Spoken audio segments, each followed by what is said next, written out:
Good morning, and thank you so much for joining me through our journey through the book of Acts. Today we're going to be looking at Acts chapter 5. The book of Acts is not for wimps. It is a direct challenge to our natural desire to play it safe. While some well-intentioned preachers say Christianity is about comfort and prosperity, the Bible paints a completely different picture. Peter and John trials before the Sanhedrin is just the beginning that we looked at yesterday.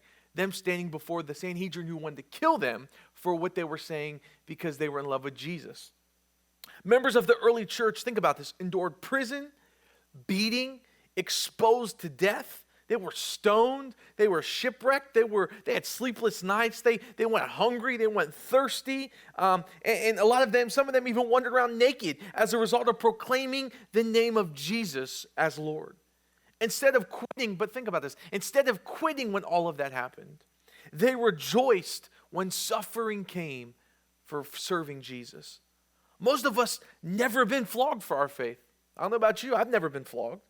We shouldn't feel guilty that we haven't endured that kind of persecution. Rather, we should be challenged. Think about this. We should be challenged to stand up in our current circumstance. God placed us in this time, in place, think about this, for His name. God knew He was going to make you in this time. He knew He was going to make me in this moment in time. But He did it so that we could glorify His name. Are we boldly carrying His name into every area of our lives? Or are we hiding behind apathy and comfort? Think about that.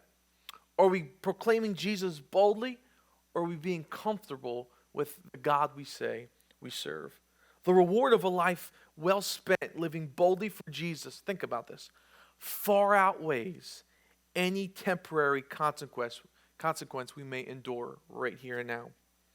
Who knows what the repercussions of sharing Jesus in your school or maybe even your workplace or even with your family or on social media would do. But I'm going to tell you this.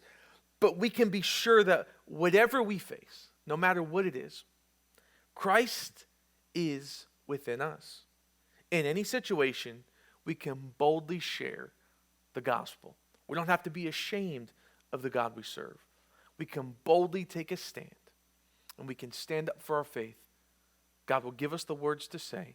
He'll give us strength, even to endure opposition when it comes. Think about that this morning. And thank you so much for joining me on the journey through the book of Acts.